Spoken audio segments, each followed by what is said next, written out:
Okay, may we have, right, beautiful. Thank you. Exactly what we want to speak about today. And as you all know, Ajahn Brahm will be a bhikkhu for 50 years on 5th of December this year, if I remember correctly. And BSWA committee and organizers and so all the other sub-committees, a lot of groups, they wanted to do something special for Ajahn Brahm out of gratitude. And of course, we at Newberry Buddhist Monastery wish to be a part of that too.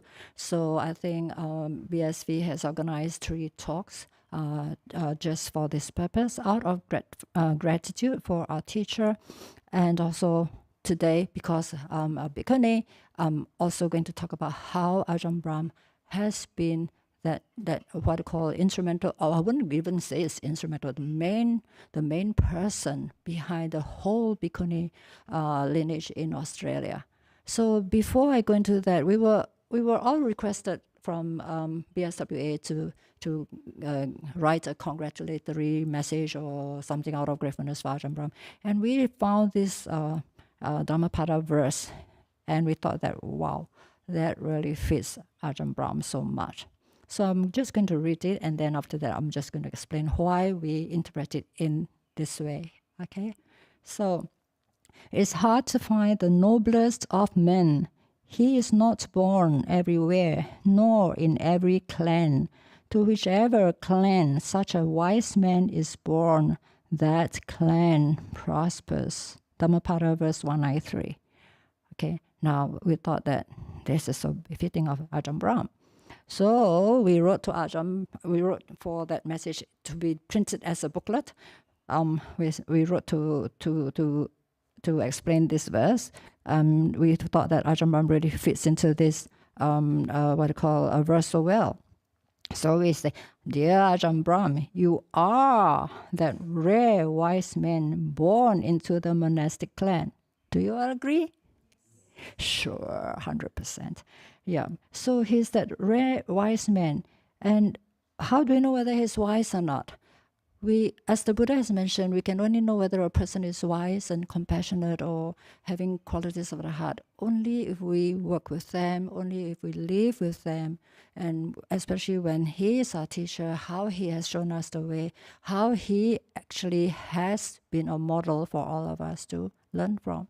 And I think none of us in Newberry Buddhist Monastery, okay, monks have been living with Ajahn Brahm since they have entered the Bodhiana monastery. But for us, Ajahn Brahm comes once a year or twice a year, and he has shown us such qualities of the heart, right? That I don't think many of us can measure up to him, really.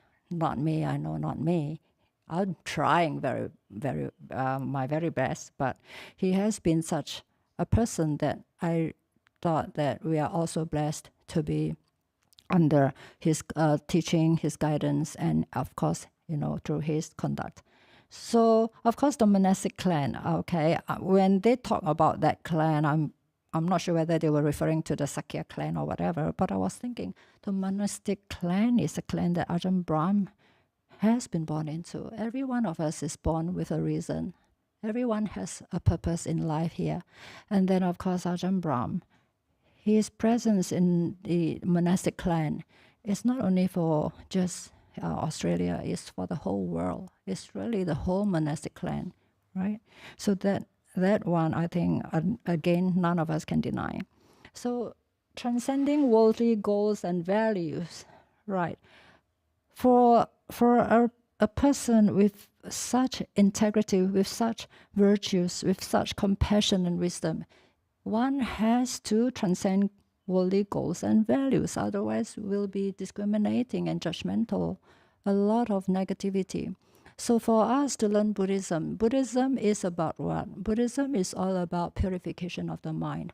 Buddha did not say that enlightenment or awakening can only happen to a person of this kind of birth or this gender or this qualification or this education or this kind of wealthy background. Never. The Buddha has never talked about that. I think there's a sutta about a Brahman who told Lord Buddha that, Brahmins are supposed to be the best of all humankind and all that. And then, of course, Lord Buddha was asking him all the questions until in the end, he really had no answer, right? So we are not born into someone who is supposed to be wise or whatever. You have to have the special qualities to be considered wise and compassionate, okay? So Ajahn Brahm has to transcend worldly goals and values. So how do we know that? Of course, when we nuns and monks listen to those rains retreat talks that Ajahn gives to us monastics, they are so penetrative, especially when Ajahn Brahm first came from Wat Pong, Thailand. The talks were so penetrative. Only a person who has transcended worldly goals and values can give us those kind of guidance. So again, that one, we really take it to heart that Ajahn, we really are so blessed to have you teach us, because he doesn't talk through notes and text and all that. It all comes from his own experiences, right? And of course, he was also very blessed to have a teacher like Ajahn Chah. So this again, another quality of Ajahn Brahm, transcending worldly goals and values and understanding that awakening to universal truth is possible regardless of gender. Okay, so this one goes without saying. You know how Ajahn Brahm has sacrificed his reputation, his association with the Thai monastic, I don't call it a clan, the monastic authorities in Thailand. He has been excommunicated. So after I explain these lines, I'm actually going to give you a brief introduction of what actually happened in Australia. And before that, I also would like to introduce how the Bhikkhuni, Theravada Bhikkhuni lineage has been revived worldwide, okay? So this one, Ajahn Brahm knows that it is not possible. It is possible, regardless of gender, to become awakened. And of course, that you can find in the Tarigatas and Theragatas, right? Those utterances of those arahants who were males as well as females, bhikkhus and bhikkhunis, right?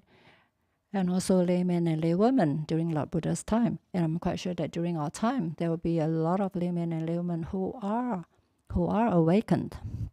I prefer to use the word awaken, because Buddha is actually about being awakened to the universal truth, right? Enlightenment means that you go and sometimes when somebody says enlightenment, you just imagine a halo around the head. And no such thing. It's just saying what is the truth. As Ajahn Brahm has always mentioned, we are all just part of nature. We are just all part of nature. We are born here because of a certain reason. Due to what? Those of us who have learned Buddhism, we already know, due to our ignorance, due to our cravings. And the Buddha has taught us that we can get out of all this kind of cravings and ignorance, because the Buddha has shown the way, the Ajahns has shown the way. It's all up to us to really follow the path, okay? Correctly, with right view, right understanding. Yep. And of course, the last part is really the nuns coming together to say that how can we be grateful to Ajahn Brahm, our teacher? You don't go and praise him all the time. You don't go to be like his shadow and being near him all the time. It doesn't work. Ananda was with the Buddha all the time. He didn't get enlightened until the Buddha passed away. So how do we do that? So I feel that from what our teachers has taught us, of course, and also my own feeling, that the best way to say thank you to a spiritual teacher is really to walk the path and have the qualities that our teacher has shown, which is also the quality of Lord Buddha. That is why we are taking refuge in the Buddha, his teachings, and his Aryang Sangha, right? We don't take refuge in somebody else, right? So of course, the nuns were saying that, okay, we are very grateful, Ajahn Brahm, and we will endeavor to strive with diligence on the Noble Eightfold Path. We didn't say that we will give it 100%, as Ajahn Brahm always tells us. When you do something, we give it 100%, because sometimes we do slack a little bit. So we said, now, what is the best word to use? Okay, we will endeavor to really strive with diligence on the Noble Eightfold Path. Okay, so with veneration to dear Ajahn Brahm from all the nuns community at Newberry Buddhist Monastery, and I'm quite sure from everybody from BSV and BSWA and everyone who has known Ajahn Brahm around the world. Yep. So Ajahn Brahm, today's talk from this Bhikkhuni from Singapore, whom you said, yes, you have not ordained me, but you still treat me as, hopefully, I hope, you treat me as your student, and of course, without doubt, I treat you as my teacher. Okay. So for today's talk, I think the title of the talk today was given as A Modern Day Ananda, Ajahn Brahm's Contribution to Bhikkhuni Revival. Am I correct? No, this title was actually given by Ajahn Nisarano. Ajahn Nisarano thought that Ajahn Brahm can be compared to Ananda during the Lord Buddha's time, because Ananda was the person who actually sort of like pleaded and reasoned with Lord Buddha that, please ordain the stepmom and the nuns, the other court ladies who wanted to become nuns, right? Now, of course, the Buddha didn't give his agreement until after the third request from Ananda, but the Buddha didn't immediately give his consent. It was not because he thought that women cannot be enlightened or awakened. He did say to Ananda that women can be, but then because of certain kind of weaknesses surrounding that very patriarchal kind of society at that time, Lord Buddha had to be very careful before saying, yes, go for it, let's go for it. No, Buddha was wise and compassionate, and he's very careful. All right. So, of course, a modern day Ananda. I was telling Ajahn Nisarano, I think Ajahn Brahm, I consider him to be more than Ananda. Why? Because Ananda has the protection of Lord Buddha. Ajahn Brahm didn't have anyone to protect him. But he really went all out to really give the female practitioners an opportunity to become ordained as a bhikkhuni after a lot of research. Okay, he didn't just say, okay, go for it, let's do it regardless of whatever. They did a lot of research. Okay, now, if I were to give a title to my talk today, I will call Ajahn Brahm the father of the Theravada Bhikkhunis in Australia. I feel I'll call him the father of the Theravada Bhikkhunis in Australia, because Ajahn Brahm has been the sole person mainly behind the drive, working together with other monks, of course, like Bhante Sujato and all that, to give the female practitioners the opportunity to become ordained as bhikkhunis. So the father of Theravada Bhikkhunis in Australia. Okay, that would be my talk, the topic of my talk today. Okay, now, as I said, I'd like to just give a very brief introduction to who, what, and how did the revival of Theravada Bhikkhuni all started. Okay, a very brief introduction. Now, in 1988, maybe some of you may have heard, perhaps most of you don't even know. In 1988, the person who mooted the idea of the Bhikkhuni ordination to the Sri Lankan nuns, okay, who was it? Anybody has an idea? Dr. Jaya, you cannot participate. You know the answer. Yeah. Do you know who mooted the idea of giving the Sri Lankan nuns? Because it was already about 1,000 years that the Theravada nuns lineage died off in Sri Lanka. So who mooted the idea of giving the Sri Lankan nuns the opportunity of Bhikkhuni ordination? It was a Chinese monk from Fo Guang Shan, Venerable Xing Yun Fa Si. Do you all know that? Yeah. Venerable passed away, I think 2 or 3 years ago, right? From Fo Guang Shan. Okay, what happened was that Venerable knew that in China, the first bhikkhunis were ordained by Sri Lankan nuns. I think it was in 430 something, okay? The Sri Lankan nuns, after getting ordination from Sanghamitra, the nuns actually sailed through China to give the Chinese bhikkhunis their legal dual platform ordination to be confirmed as a full-fledged bhikkhuni. At first in China, they were only able to be ordained under the monks. But I mean, if you talk about Vinaya legalities, it is actually okay when there are no nuns, then the monks can actually ordain the nuns. But the nuns, they wanted to have the dual platform. So they actually arranged for the Sri Lankan nuns to sail all the way to China to give them the ordination. Now it was very risky because during the first sail towards China, 2 of the 10 nuns actually passed away. So there wasn't enough 10 nuns to give them ordination. So they asked the captain of the ship, I think he was a merchant or something, okay, to please send more nuns from Sri Lanka to China. And the second group was a group of 3 nuns, I think. So it made up 11 nuns, which is what they needed at that time for the quorum to legalize the bhikkhuni ordination in China. So that was how the Chinese bhikkhunis first had their ordination. And it has flourished ever since then, since 430 something, 31 or something, 431 or 433, somewhere around that time.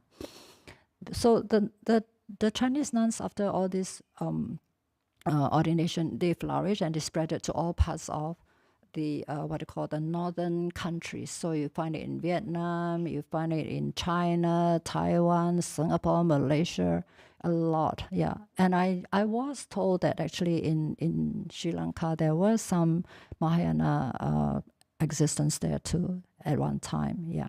So when Venerable Xing actually mooted the idea, what was he thinking about? He was thinking, look, since we had our Chinese nuns receive the first ordination from the Sri Lankan nuns, why don't we just pass it back to them? It makes a lot of sense, right?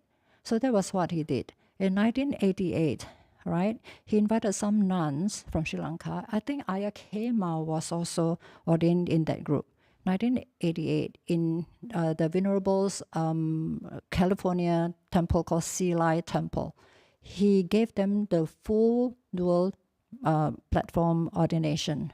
But unfortunately, when the Sri Lankan nuns went back to Sri Lanka, they were not accepted because they say that you have been ordained by the Mahayana nuns, monks and nuns, so it doesn't count, right? So my question now is that, look, if we have our family members, okay, let's just say that our family line, we have daughters. Our daughters go to, okay, let's say that I'm from Singapore. If my daughter is from Singapore, move to Australia and stays here, marries an Australian guy, does that mean that my daughter has died off?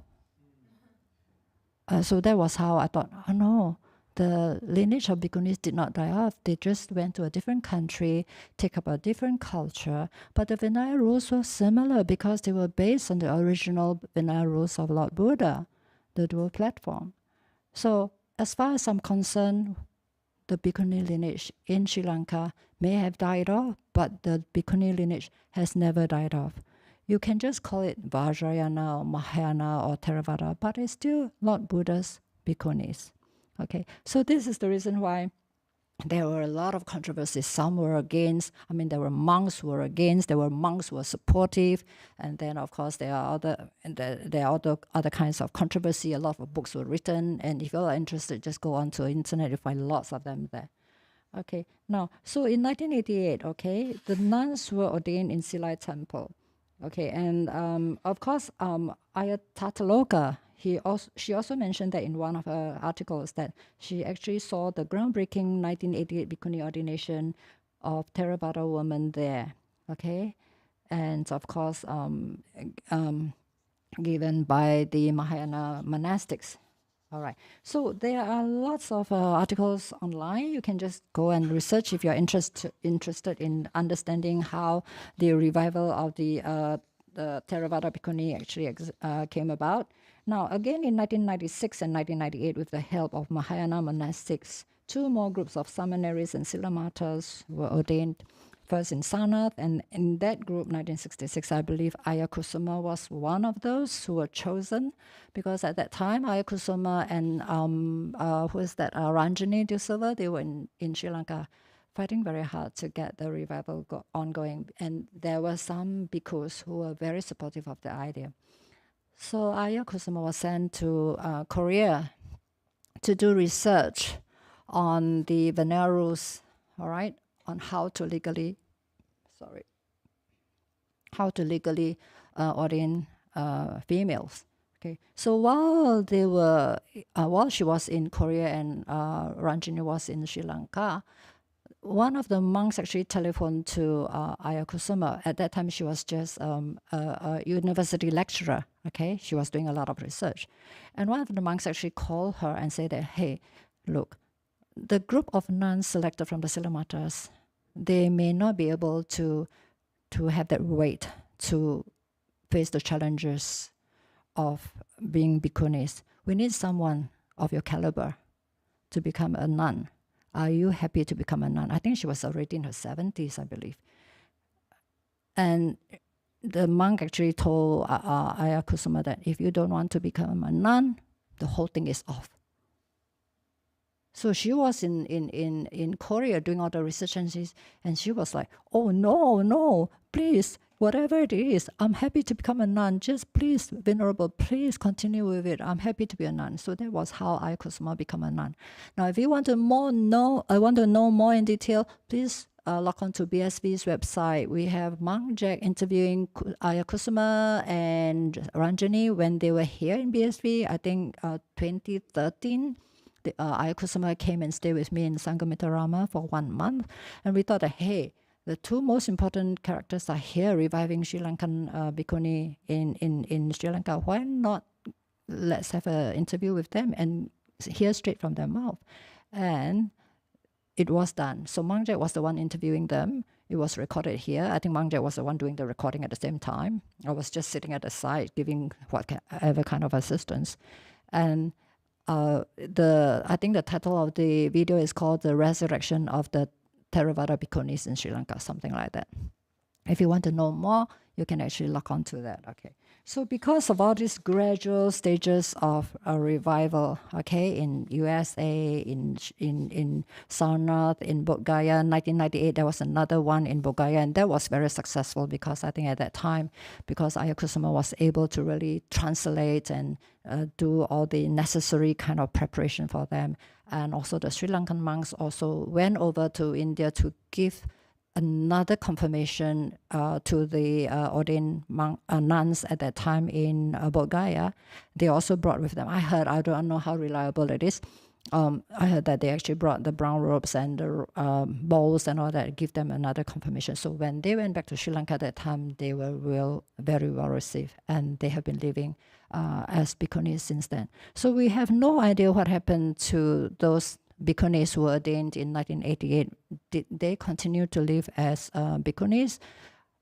Some of the research that I did was that some of them actually returned to living as Silamatas, right? But we don't know whether they are still alive or not. Okay, but Ayya Kusuma's group, and of course Ayya Khema, it was very well known. She was one of the very first to be ordained at Silai, and she was really a great spiritual teacher, influencing a lot of people, right? And teaching a lot of our teachers too. Yeah. So this was how it started. The whole chain of Bhikkhuni revival started from Venerable Singh Fasa, and then from Sri Lanka, and then I think Ayya Tatalako was ordained in USA under Banteji, yeah, and some were sent to Taiwan to receive ordination, and then given the brown robes to practice as a Theravada Bhikkhuni. Okay, now, so all these things, please go to our website. Okay, now, what I really like to talk about is how Ajahn Brahm has played that important role for the Australian Buddhist female practitioners. Okay, so I would really say that because of Ajahn transcendental kind of wisdom and compassion, that he was wise enough, brave enough, skillful enough to to arrange for the whole thing on a very low key. Okay, now in 2009, I was actually staying at Santi because I wasn't very comfortable with practicing with my Mahayana monastics in the Mahayana temple, because it was something that I couldn't relate to. Because if you really read the suttas and all that, the Lord Buddha didn't teach us to live a monastic life according to what most of the monastics are doing nowadays, right? So I found it very comfortable to go to a forest monastery where Vinaya was practiced, meditation was practiced. No rites and rituals, don't have all those pomps and all those things for celebrations, and a lot of money and time and energy spent just to make people happy, because according to Buddha, those things are really what? Feeding our sense bases, that's all. That's exactly what Buddha wants us to get out of, not to feed our sense bases, to get out of it. So the Lord Buddha's recommendation was we live in a quiet place, best is in the forest or in the cave or secluded areas, and then to guard our sense bases, not to feed it with more and more and more desires. Yeah. So at that time, I applied to Santi, and Ajahn Sujato actually allowed me to go there to stay.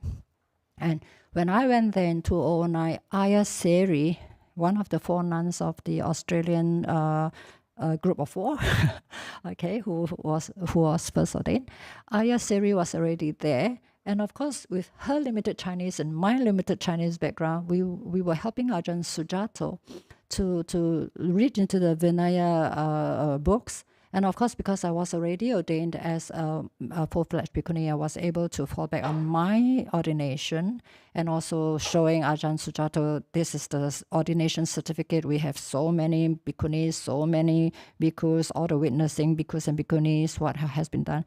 So all these things actually came together. Okay, at that time when Ayya Seri and I were doing it, I was not aware that there was going to be an ordination in Australia. Everything was kept very secretive. And later on, I found out why. Now, if you want to know why, just go on to Ajahn Sujato's blogs, okay? It's still there. I went through the research recently just to make sure that I've got all the facts right. Yeah, so I didn't know that Ajahn Brahm actually had to do all these things because of a lot of objections from certain monastics, right? Because they thought that it was not legal to do such a thing. Okay, so the preparation went on to 2009. In October that year, the ordination of the first 4 Theravada Bhikkhunis in Australia took place in first Dhammasara and then Bodhiana. And of course, at that time, it was Ayya Tataloka who was invited to be the preceptor. Okay, so I think at that time, there were 8 bhikkhunis there. Venerable Tataloka was the preceptor. Venerable Suchinta, who was then, I think, the abbess of Sangamitarama. I think at that time, 2009, she was already there, I believe. Yep. And Ayya Sobana, they were the, what we call the Kamavacharas, I think, the reciters of the acts for the bhikkhuni ordination. And of course, Ayya Santini from Indonesia, Ayya Santima, Ayya Silavati, and Ayya Dhammananda from Vietnam. I think those were the nuns who were in either Santi or Australia and America. Yeah, they were the witnessing nuns. And of course, for the Bhikkhu Sangha side, we have, of course, Ajahn Brahm and Ajahn Sujato, who were the reciters of the acts for the Bhikkhunis confirmation. I couldn't find who the witnessing bhikkhus were, so I assumed that the bhikkhus at Bodhiana were there to be witnessing bhikkhus, because at that time Ajahn Brahm would have quite a number of bhikkhus under his wings. Yeah. So of course, who were the 4 candidates, right? So they were Venerables by Ayya Vayama. You all know her very well, right? She passed away just a few years ago. And then after, of course, is Ayya Nirodha, who is now in Santi. Ayya Seri, who, my goodness, took so good care of Ayya Vayama while she was sick. Then Ayya Seri is now in Perth under Patachara Hermitage, I believe. Yeah. And also Ayya Hasapana, whom everybody knows now, is the Assistant Spiritual Director to BSWA, and also the abbess to these Dhammasara nuns. Okay, so right now Dhammasara nuns monastery is also taking charge of Santi Forest Monastery after a struggle of quite a few years. After Bhante Sujata left, and there were some kind of challenges trying to re-establish it as a Bhikkhuni center. But when it was given to Dhammasara to manage, it sort of like flourished and it's doing very well now. So Ayya Nirodha is now at Santi. Okay, so right now we have the 3 nuns, Bhikkhunis. They are now more than 12 vasas, and they are now able to be preceptors to ordain Bhikkhunis now. So I think Ayya Sankappa, you were ordained under her, right? She's your preceptor. So Ayya Sankappa and Ayya Sela, and who was Santa? Yeah, they were all ordained under Ayya Hasapana. You see, that's the importance of having a Bhikkhuni Sangha. Because if you just want to practice as a layperson, or if you just practice as a Siddhamata or a seminary, there's no way to preserve the lineage of Bhikkhunis. You need Bhikkhunis who are 12 vasas according to the Lord Buddha's Vinaya rules. You need Bhikkhunis of 12 vasas to be able to ordain other Bhikkhunis. Right? So this is the importance of keeping the triple gem going. It's the Sangha members who are practicing well that will preserve the purity of the Dhamma. Right? So it's very important. Now some people will say that, why do I need to become a nun? I can become enlightened without becoming a nun. It's true. But how do we preserve the Sangha gem? Right? It's the same with monks also. It's the same with monks. Why do we need to have bhikkhus and bhikkhunis? Right? Because we need to continue the lineage. Okay? My throat is telling me I'm not happy. Please excuse me.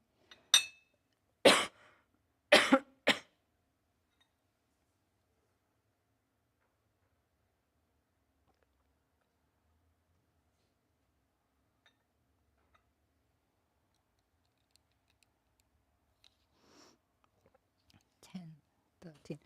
Okay, so that was the first ordination of the female practitioners in Australia. And I think the rest now is history. So now we have a lot of females ordained in Sri Lanka, in almost every part of the world, I think, even Germany, Europe, Australia, New Zealand. Where else? There are so many Theravada Bhikkhunis now. So, of course, I think Ayya Tataloka is trying to make a count of how many Theravada Bhikkhunis there are now in the world. It will be a few thousands. The thing is that we just do not wish to have Theravada Bhikkhunis. We need to have practicing Theravada Bhikkhunis to ensure that the purity of the lineage is maintained. As Ajahn Brahm has told me before, I came here, when he knew that there was this intention to set up something in Australia, in outside New South Wales, he reminded me, don't just ordain the nuns, make sure you train them. Yeah, so we have to train nuns, right? Now, okay, before I come to that, okay, now, how did Newberry Buddhist Monastery come about? It's not just because of Sanghamitra Rama, which a lot of people thought so. It all started way back in Santi. I think Mang Jack spoke about it during the 10th anniversary of NBM. It all started in Santi. I was there in 2009, and I only left in early 2011. At that time, according to this one, okay, this is good. This is from Bhante Sujata's blog. Since 2006, Santi Forest Monastery had become well known as a center for support of bhikkhunis internationally. We had many women candidates interested in bhikkhuni ordination, but for one reason or another, none of them proceeded to full ordination. Okay. I was there, I knew. We had Anagarakas from Sweden, Switzerland, I think, from America, from from Thailand, from Korea, from Australia, from New Zealand. I can't remember. From Israel even. Yeah. Okay, they were all there. Everyone wanted to become a bhikkhuni. They became anagarakas. One of them actually managed to become, no, two of them became seminaries, but none managed to become a bhikkhuni. So Monk Jack and me and a few other anagarakas were there, and we're discussing what is happening. Is there any possibility for us to start a bhikkhuni training center? I come from Taiwan and China, especially Taiwan. Taiwan has such a long-standing, what they call, bhikkhu and bhikkhuni training monasteries, right? They have their system, they have their programs, how to train, and of course they have all the teachers there. But here, the Theravada Bhikkhunis, it was so new. There wasn't many teachers around. So at that time, we were discussing how can we actually start a place to have a proper training system, right? So we actually wrote to, if I remember correctly, the name was Brian of New South Wales. He was from the New South Wales Council of what they call Buddhist, the New South Wales Buddhist Council. We were asking him whether it's possible to start a Theravada Bhikkhuni at that time, but of course, no. He was like telling us that, well, yes, please go ahead if you think you can do it. So we actually did have a Vietnamese couple who offered us a piece of land in New South Wales. Unfortunately, it was not zoned to be a religious zone, so we had to abandon the idea. And that was the reason why Monk Jack started out to explore other countries, other states in Australia, to see whether we can start a Theravada Bhikkhuni center with a proper training system. Monk Jack ended up in New Zealand in 2011. I was in Singapore at that time, and it was because I was in Singapore at that time that I met Ajahn Brahm there.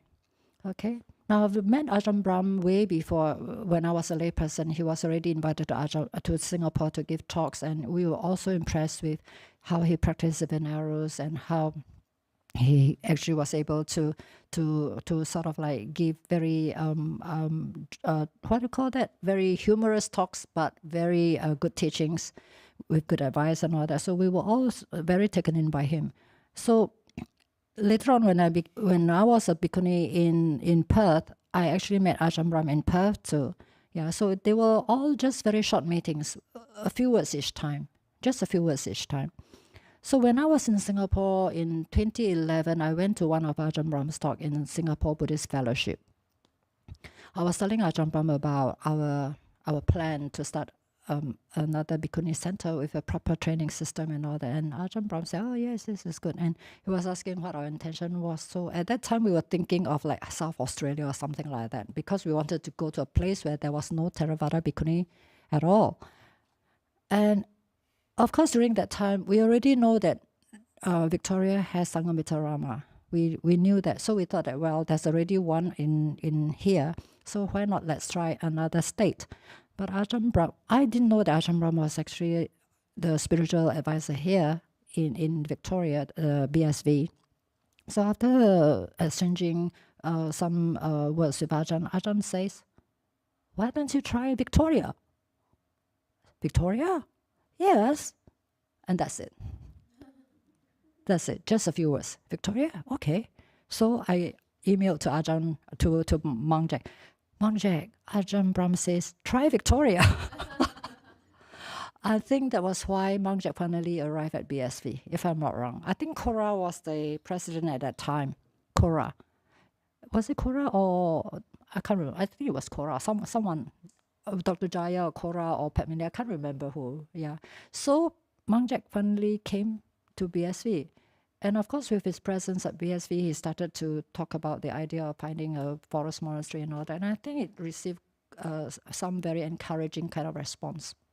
Now, the other reason was that Sanghamitra Rama which was there since 2007, if I'm not wrong, 2007, with the leadership of Ayya Suchinta, Ayya Atapi, I think, and Ayya Dhammananda, the Vietnam Ayya Dhammananda. Yeah. They were trying to build a center there. At first, it was with the support of Ayya Tathurka and some American Bhikkhunis, as well as some, I think, Fokanshan Bhikkhunis who became Theravada Bhikkhunis at that time.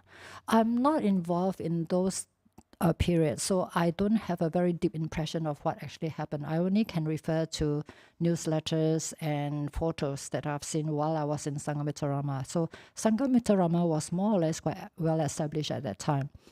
But at that time, Ayya Dhammananda left for Hawaii, and Sangamitarama was without a nun there. So I think, who is that? This nun from Burma, she actually came to just support Sangamitarama. Who is that nun's name? She's now in South Australia.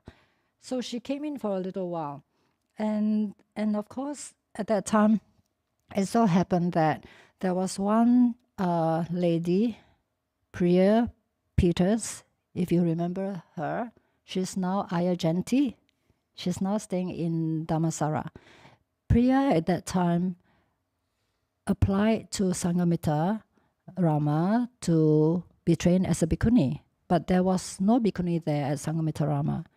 So of course, with Monk Jack's presence in BSV, and I think Kora was the president at the time, 2012, I believe. Kora wrote me an invitation letter to come to Sangamitarama to see whether I can support Sangamitarama, and that was how I came to Victoria. Okay, so Priya Peters was our very first female who wanted to become a bhikkhuni in Victoria. Oh no, maybe there were some others which I may not know of. Maybe Venerable Bodhicitta, the Bhikkhuni Bodhicitta, who's from Sri Lanka. I think she's got her own place right now. Yeah. So at Sangamitarama, I think Priya Peters was the first one. So somehow she was looking for some kind of teachers that she can actually sort of like relate to and all that. So she was going around and all that. So finally she came back to Australia, and eventually she managed to settle down in Dhammasara. Okay. And then of course, how did NBM happen? I think most of us here would have known that in 2012, April, there was a special meeting, I think, where we were actually introducing the idea of finding a forest monastery for the Fourfold community here in Victoria. And of course, there were questions like, why do you need to have another forest monastery? There are so many monasteries around the world where there's only one or two monks, some of them without any monastics and all that. So at that time, our strongest factor that convinced people was that monks can go anywhere, anytime to practice. There is no proper suitable place for nuns. And that was I would call it the strongest selling point. I think we had unanimous agreement to go ahead to look for a forest monastery at that time. So that was it. After the agreement, Monk Jack and the initial, I would call that the pioneer group of monastery team, they started searching for a piece of land. We couldn't find anything suitable until somebody introduced Monk Jack to Newberry Buddhist Monastery at Beaches Lane. So everybody loves it. But at that time, it was like more than 1 hour away from BSV. It was more than 1 million, which was our budget. We didn't have that money in the bank at that time. We were so brave. Looking for a monastery without money, my goodness. Yeah. So when everybody went to take a look at the place, I think everybody just fell in love with it.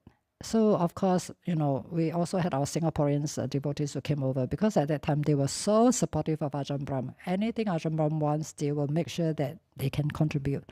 So they also came over and they went to take a look and all that. And it was Cora who says, Ayya Upekkha, bring them to Red Beard for their lunch. I did. And they were so, so happy with the lunch because, it's the first time for the city dwellers to come to a countryside place to enjoy something like sourdough bread, which was unheard of in Singapore at that time, right? They love it so much. So they were so taken aback by those how do you call that? Those stalls that have food on the roadside. You just take what you need and just pay like that. In Singapore, everything will be stolen. Yeah. So they would think, wow, this is such a lovely place. There's so much trust and honesty and all that. Yeah. So they look at the place. They went to look at Kataminga. At that time, NBM was called Kataminga. It was a B&B. So they liked the place so much. And then after that, of course, everybody drove back here to BSV. And one of the Singaporeans gave Adrian a check. And Adrian looked at the check and asked him, are you sure? It was not $350. You put 3 more zeros behind. I think it was 320. Yeah. Adrian was like, are you sure? I still remember the expression on his face. Yeah. And that was how it started. So because we had all the factors coming together, okay? Now, as we all know, things don't happen if conditions are not all present. It's not Mang Jack, it's not Ayya Upekkha, it's not just Ajahn Brahm, it's not just the Singaporeans. It's all the factors coming together. That's why the things happen. Okay, now the journey, the brief journey, okay, for NBM to happen, right, is really starting from Santi and then to Singapore BF, the meeting with Ajahn Brahm, Mang Jack going to New Zealand, the presence of Sanghamitra Rama at East Bentley, and of course that we have to thank the founder members, Kanti, Padmini, Kora, Prem, Dr. Jaya, and who else was there? Liv, were you there? I'm not too sure. There were many people who were working there, but by the time I came, many of them were already not there by the time I came. So Kanti was always there almost every day to make sure that the nuns are well supported. Padmini and Kora were there to raise funds and all that. Prem was also another person who really, really supported the Bhikkhunis. Yeah, of course, Dr. Jaya, you know what you have done. Sadhus for that. Yeah. So for 7 years, we stayed at Sanghamitra Rama in East Bentley until 2014 when NBN was founded and established. Okay. So of course, for me, I really have to thank Peters for her request to be ordained. That's the reason why I'm here. Otherwise, I wouldn't be here. There's no reason for me to be here. Yeah. So we see all the conditions that we can't imagine, they all just come together. Okay. And of course, if Cora did not invite me to come, I wouldn't be here too. Okay. And of course, without the agreement by the BSV community in 2012, NBM would not have existed too. Yep. So you see, all the search, all the people, so many factors coming together, right? This is the reason why Lord Buddha says every phenomena has to have its conditions together. Otherwise, it won't happen. Just one factor is missing. It can't happen. Yeah. So I was told that now it's 40. Now it's like 40 years.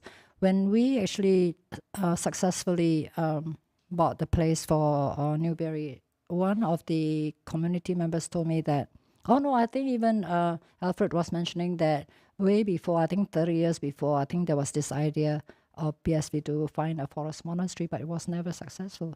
Now, some missing link was not there. You see? So we can never say that if it's not for this person, if it's not for me, this wouldn't have happened. It's not right to say that. You need all the factors to come together for a thing to happen, especially this noble undertaking. You can't do it just by yourself. Yeah. So we have to thank everyone, seen and unseen, everyone, those who have contributed behind the scenes, those who have spreaded the words for getting support and all that. There's just so many people to thank, right? So how are we going to thank Ajahn Brahm? Because for him, of course, he's not the only person, but he is really the main person who really is the driving force behind the whole setup of Newberry Buddhist Monastery, especially when SOS, the idea of SOS, the retreat center, was raised by Ajahn Brahm. Ajahm's compassion knows no bounds. He was saying that we don't just take care of monks and nuns. We need to take care of the laymen and lay women. They are supporting us and they also want to practice. We have to give them something comfortable for them to come in to relax so that they can go into good meditation. We can teach them the importance of sila and all that, but they need to know how to relax because it's not easy working outside, right? So Ajahn Brahm, his compassion, his wisdom, has resulted in SOS, right? It has been a great challenge for all of us, really, but it's also a maturing process for all of us in the spiritual sense, right? So for Ajahn Brahm, thank you so much. I really do not know what else to say to Ajahn. It's just that, especially for us nuns, we know that it is very hard to get a place for us to practice in seclusion, in quietude, and with the support, right? We already have it in Newberry Buddhist Monastery. We treasure it a lot, and the only way to show our gratitude and respect is to practice well under your guidance.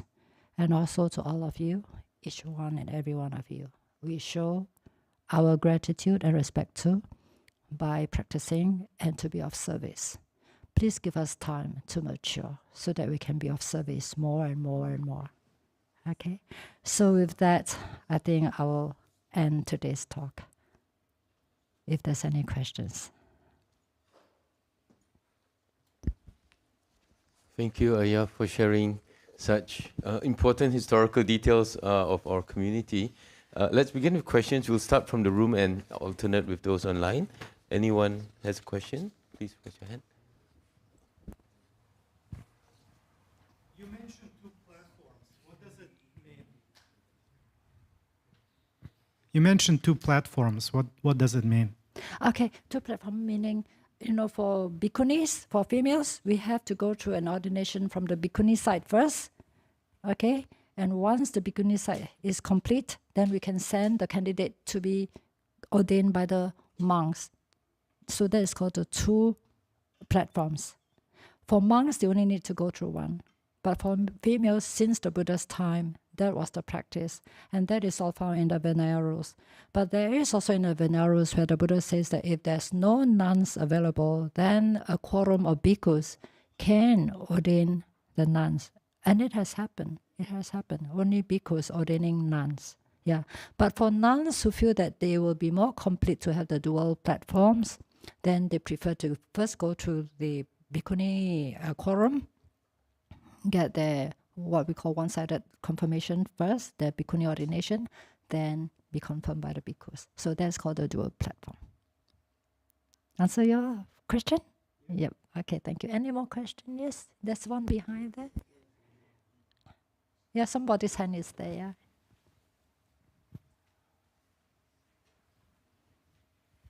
Thank you, Ayya, for such an enlightening talk. Yeah, sadhu, sadhu, sadhu. I have a question from in your talk when you said that when you first met Ajahn Brahm, he taught some things that talk to you through the rains retreat that speak straight to your heart. Like, yeah, could you give us some examples of that? Because we not privileged to the rains retreats talks, but it would be great to learn something from that you said really touched your heart. Thank you very much. Okay. Now, I think every now and then Ajahn Brahm would throw in something that is really profound in his talks to the general public. It's whether we are able to understand it or not, whether we are able to catch it or not. Okay. Now, Ajahn Brahm's talk in the rains retreat to us monastics is, yeah. we must have good sila. We must practice our precepts well. Okay? We must practice our Brahma Viharas well. We also must accept that everything is anicca, dukkha, anatta. Ajahn Brahm, as I mentioned in the last talk, his most intriguing statement to me was, we are all just part of nature. Does anybody ever think that we are all part of nature? No. We think we are the almighty human being who can conquer the whole world. We can do lots of things. We can go to Mars, we can go on the moon and all that. But has anybody told us that we are all part of nature? The first, of course, I hear from our Chinese teachers, right? At that time, maybe I was not spiritually mature yet. But for us to realize that we're all part of nature, we have to understand what anatta is, what sunyata is. Now, a person who has not seen anatta and sunyata can only give us some kind of book knowledge. But the way Ajahn Brahm describes his meditation experiences, there's no one there. There's no driver there. Don't be a control freak. We are just processes of nature. Okay, I haven't heard many teachers talk in this way. One or two Chinese teachers, yes. So that's the reason why all these things really penetrate, stick in my heart. Most teachers will teach us that there's no one there. We are just four elements, right? The body, and then the mind is made up of the feelings and the perception and all those things, right? And how many teachers actually can convincingly tell us that our mind, perception, our feelings, perception, mental volition, and consciousness, they are all not reliable. They are all not I, me, or mine. How many teachers have given us those kind of very, very strong statements? And that he experienced through his meditation experiences. So when you go through a meditation experience and you listen to Ajahn Brahm's talk about the different stages of meditation, you know that Ajahn is not just giving us book knowledge. It's more than that. It's more than that. It's the many reminders about how we have to open the doors of our heart, how we have to be forgiving, how we need to be kind not only to others but to ourselves too, right? And also the other important fact is that we don't need to be right all the time. It's better to have peace and harmony. All these things I learned from Ajahn Brahm. Right? Opening the door of your heart. A lot of times when we look at people, we are sort of like judging them by the first impressions we feel about them. But our feelings are also conditioned. We have been unfair to lots of people. We have been, including me. So that's why the whole process of becoming a monk or a nun is not to be someone who is aiming to be well known or to be heaped on with praises and all those things. It doesn't matter. The eight worldly winds will always be there. How do we deal with the eight worldly winds? Okay? The positive sides, I think none of us will have any difficulty. But what about the negative side? All these things help us to mature, help us to understand that it's not a person who is doing all these things, it's a process of the five aggregates. It took me quite a while to really understand it a little deeper. I'm still exploring, right? I really want to know what exactly Ajahn means by we're all part of nature. I mean, I have been comparing his teachings with our Chinese teachings, the Mahayana Suttas. It makes a lot of sense. They align, right? And that's why it helps us who are able to understand to that extent that we are just part of nature. Then we won't really have so much of duality in our daily interactions with others or even with ourselves. We are able to forgive very easily. important thing is, how do we catch that thoughts coming up immediately? Most of us just let our thoughts come and just, how to say, ferment. What do you call that? They become so toxic sometimes, and we don't even know. We think we are right. We always think we are right.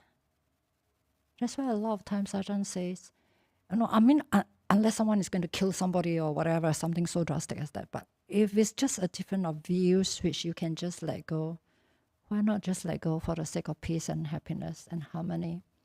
Harmony is so important. Harmony in family, in workplace, in charities, in religious places, everywhere harmony is so important. Why is the whole world at war? At war now? Why? We can't control others, but we can control ourselves. But again, if I say we, is there a we? Is there an I? That's why you see learning Buddhism sometimes, I would say it's not really that simple, because there's not supposed to be an I there. And of course, people will be asking, if there's no I there, who is being reborn? Who is talking now? Who is listening now? Those are questions that our teachers ask. When we talk about who, we're already on the wrong track. Thank you, Ayya. You have notes of appreciation from the online audience in the US, Bolivia, also from Suchi, and they all say thanks. There's a question from two people. I'm going to simplify it, but there is a question about whether 10 nuns are required for ordination. And part of the discussion that's going on is, it seems that Venerable Sanghamita was able to ordinate the Sri Lankan nuns, but apparently in China they need 10 nuns to ordinate, and so the question is, where does this idea of the number of nuns come from, and is this like discrimination that gets introduced? Yeah. Okay, now for the 10 nuns, it actually happens in the Mahayana tradition, from what I know. I'm not an expert or authority on this topic, but from what I understand, like even for us to be ordained in Taiwan, we need 10 monks and 10 nuns. But for as long as the Vinaya is concerned, anyone who is outside India or when you are at the countries that are far, far away, a quorum of 5 is enough. A quorum of 5. So whether it's 10, according to the culture of that country, okay, or they want to follow exactly Lord Buddha's time. You see, like the Buddha's time, when he first ordained his monks, he just say, so and so, you are ordained, right? Then later on, it sort of like evolved into, I think, taking the triple gem, yeah. And then later on, it evolved to one motion and announcements, 3 announcements, correct? Yeah. So all these things slowly evolve, right? But the minimum, because Australia is so far away from the central area now, even in India right now, okay, if you are able to find 10 bhikkhus and 10 bhikkhunis to really support Theravada bhikkhunis, we are very, very fortunate. But it has happened already. Ayya Sunyata was ordained in India in 2022, correct? Yeah, with a full quorum, more than enough. Because right now we have enough bhikkhunis to form the 10 bhikkhunis, right? But the minimum is at least 5. Why? Because we need 2 to be the, the reciters of the acts for the bhikkhuni, and 1 is the preceptor, and the other 2 can be witnessing. But if we can get more, then of course it will add to the weight of the whole thing. You see, like I think if I remember correctly, Ayya Jotika was the only nun ordained at that time. She had a whole Dhammasara nuns behind her, all the Bodhiana monks behind her. Oh, that was fantastic. So when you have those available numbers, yes, please do so. But I know that in Taiwan, they always make sure that there's always 10.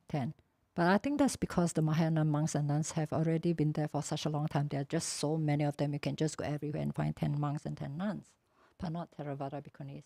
So when there's this thing, this condition that there's not enough number to form a bigger quorum, so 5 nuns, 5 monks is enough. That's my understanding, okay? You can actually ask those who are experts in Vinaya. I hope it answers the question. I think you did. Thank you so much.